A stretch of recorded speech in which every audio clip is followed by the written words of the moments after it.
Kurumzari ma'am ngasi ai mukbang amaga mung purga lae ngasi gi jisu ai gi subscriber sing na chabiru haiba ngatani do item sing je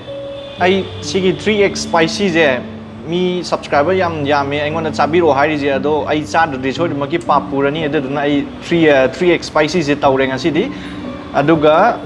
sigi Hanggam Thongba ma yaure adagi Yongchak Singju hawai maton adagi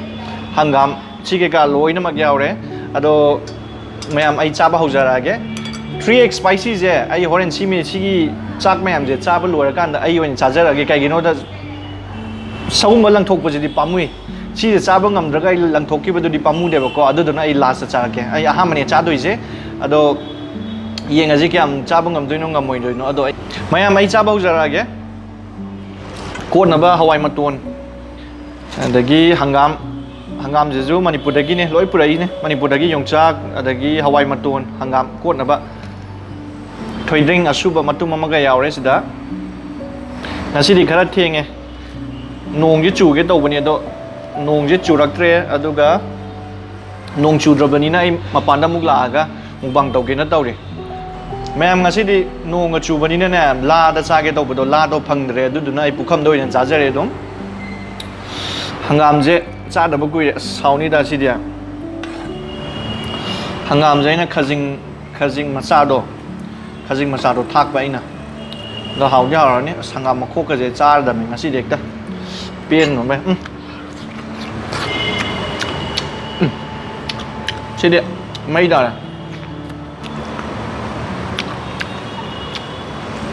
Bengal da loi phange tharoi charo ai ba ai charake tam tam na tharoi lai tharoi phange dagi koi gi labuk tharoi ju phange ai chajarake tam tam na tharoi hai ba tharoi chabiru hai ba ju yam yame adu ai soina na charake tharoi je tharoi ani mak charake lai tharoi ju dagi labuk tharoi ju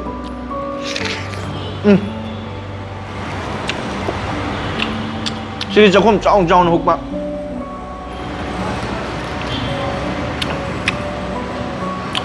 hoi mà tuần xe sigi Yongchak Singju thế smai na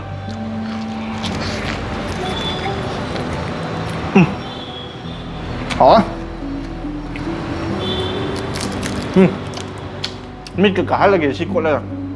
cái Hanggam cốt kìa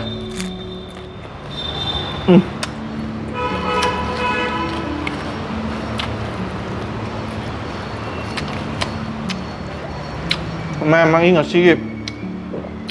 Yang mem material mem jadi mai dar.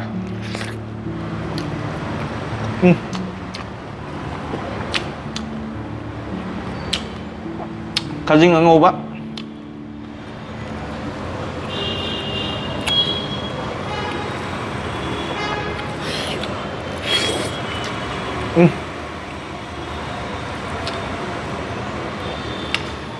Jadi nam da changami na Hanggam yang marang kaya mani. Ado noining ba mi mem. Hanggam bắt hàng lạc bữa đó nói hậu rồi lối nữa mà Hanggam em trả ra Hanggam em ra ra kìa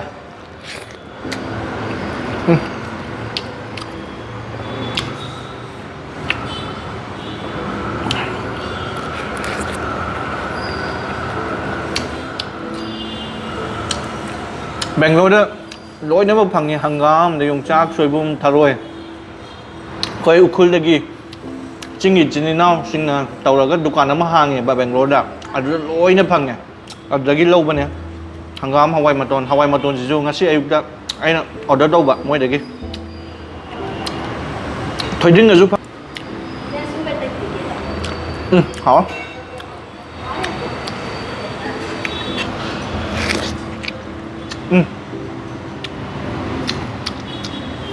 Cuman sab jadi pilih mem ai đi hawai maton ga je phana guriwa matung dai ne chari je hả si什么cha bi hak sang ju phani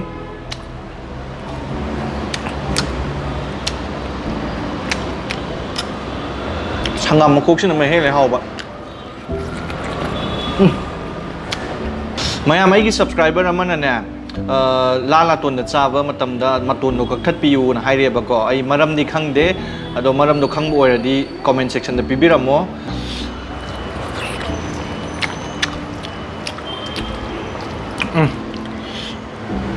Hanggam sabzi pele. Hanggam ga Yongchak Singju ko chabiru haiba subscriber to the dedicate tau jaga.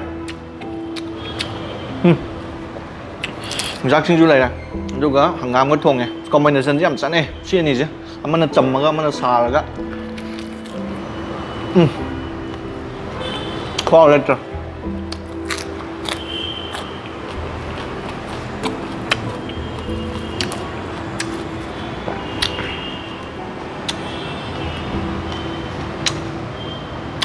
Singju chứ.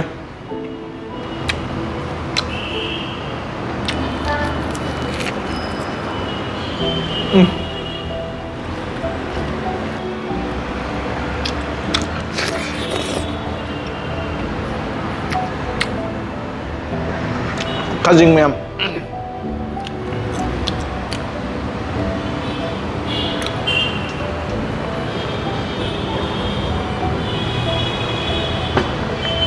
Pas pilih sih dek.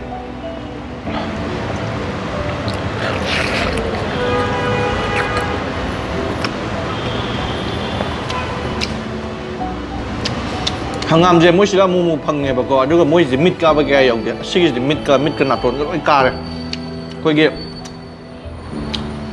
shop ta ga yaw ba char do adu mai na mit ka ba gi type ta ka re ma sigi je hao em.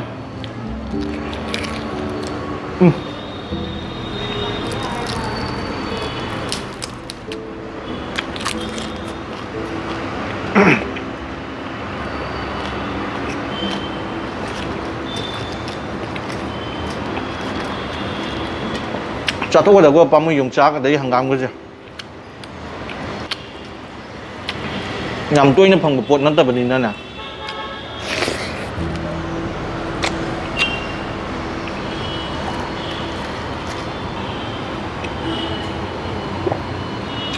THOIDRING ASUBA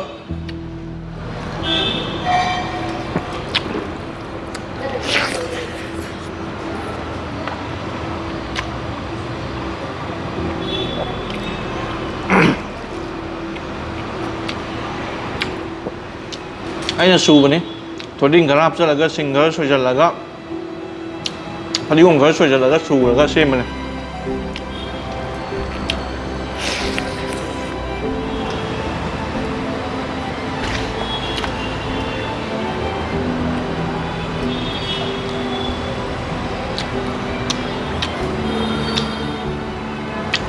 Khajing ngon ba có yu để trên mặc côi gì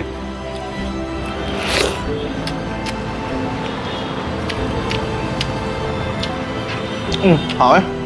mấy em na nung si na mấy em na support đâu na ai 1K cross đâu ra đấy mà đó support đâu beli pikan nu adum support đâu biu aduga share đâu biu ai video sing je mấy em na nung si bagi damak tani ai na si zari je 1K cái yobang am zari je ado 1K yorok sida mấy em na hangbiri ai je karai dagi no manipur karai dagi no aduga karai jaga da lai no kari thabak tawri no like tamira thabak tawri ra du do ba na mayam hangbire ado adugi do oina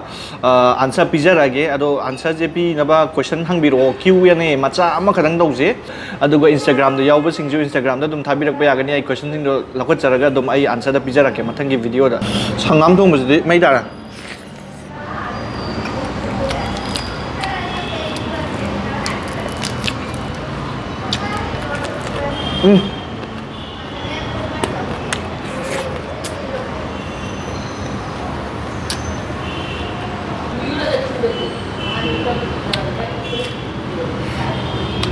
ai bukan nói con thâu là cái mèo mèo ai cha bây giờ lo chân ra cái đúng cái 3x spicy dây dàng à anh là video tổ bắt cái gì mà để mi dình ra xa bao cái reaction đó overacting cái tàu đi đấy đi khác này có ai cha ra dàng ra cái ngay xí exaggerate rồi đó không đấy cha là cái anh đi cốt với em bảo mẹ mà đúng cái sang mà mẹ mua thì cái plate đó siam hả mấy người ở thằng lớn thằng tốt kìa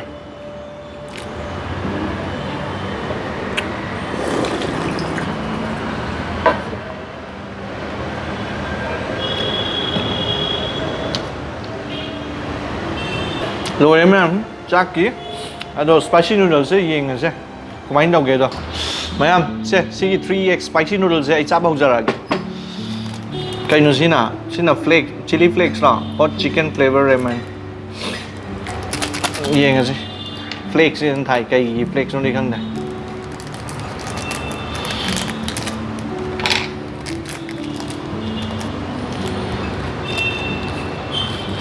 oh si je seaweed chu yaw re adagi sesame seed chu yaw re seaweed ka sesame seed ka ne da yaw ri je si oi ra ma le siam asaba sauce to yeng ase mem yam sar di ai mem ai lang thoki ge dom cha da bi da puk na ga lai doi saruk ai hojik hospital ge yob ngam maroi ba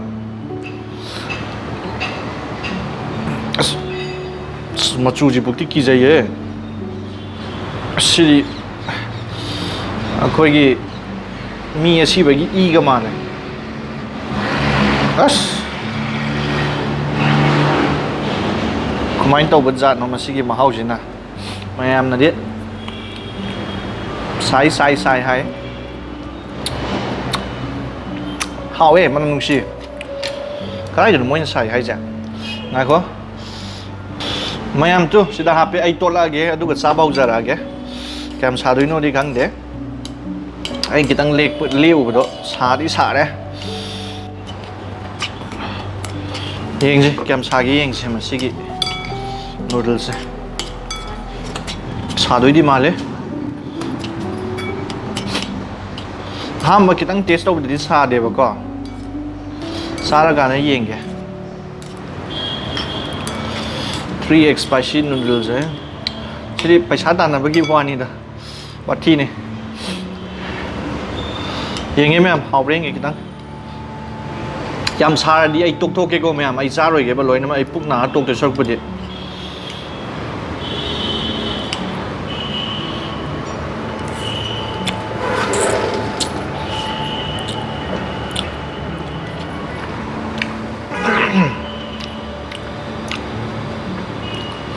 akhoi boroi gi manam ju nam me khoi boroi gi acha do adu gi manam ju nam me horok pada do sa di sai kitang sa ba hore first bite adum magi asa ba gano ju dum phange ba taste se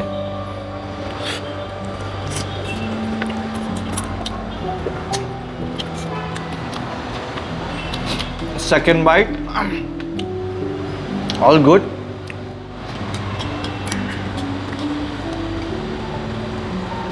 third bite ni ko sina sadi sai ma'am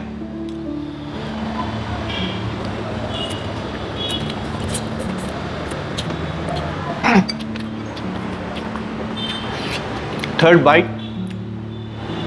all good sadi sai ko ma'am se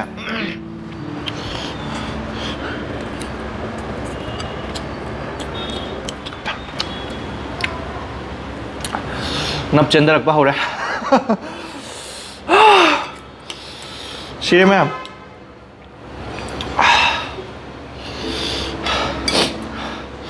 sai go em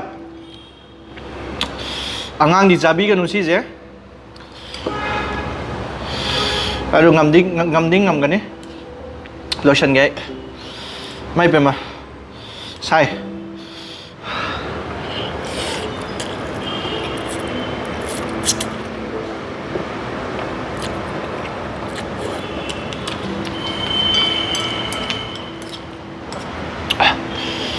oh my gosh, it's really hot. Mai pe machira.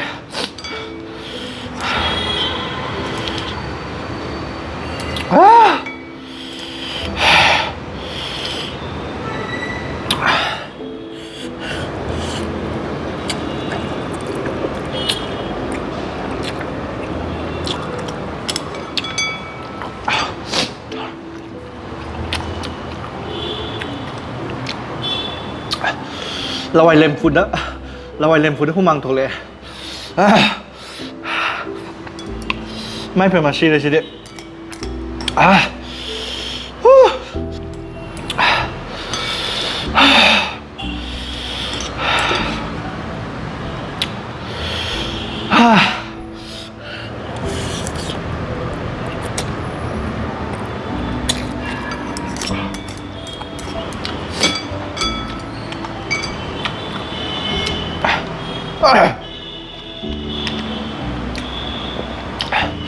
มากุมยาวเลยแม่ไม่สปุ่นน้ำซีสไหนเกี่ยวกับ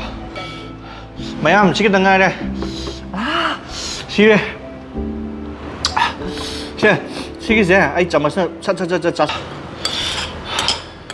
ไม่ยำใช้ก็อัสโลเลยสิเด็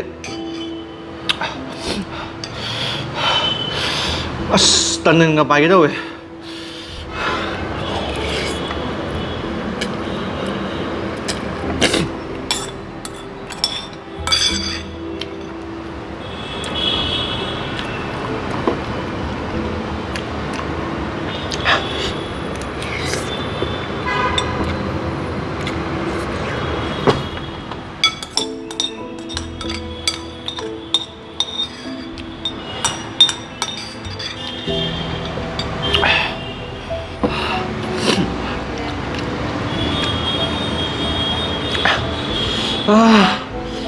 Semayang kusah dulu deh. Ay, berapa satu gitu gak kalau patah enggak.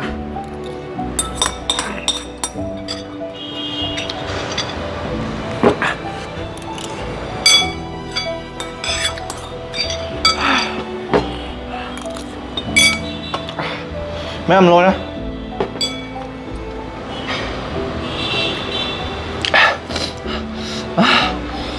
Mình natun mahil oi trên đó đấy. Angang di sabi kan nugo sikis ya. Not for kids.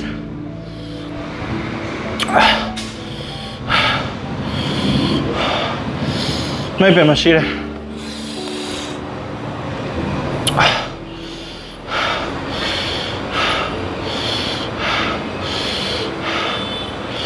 Oh my god. Mình đã mất ngày rồi. Chơi ngày là kìa. Ở đâu mày em video je sao vậy đó lo lagi like đâu ba subscribe đâu ba kau bikin no matang ni mukbang dah mukbang nasi mày bye.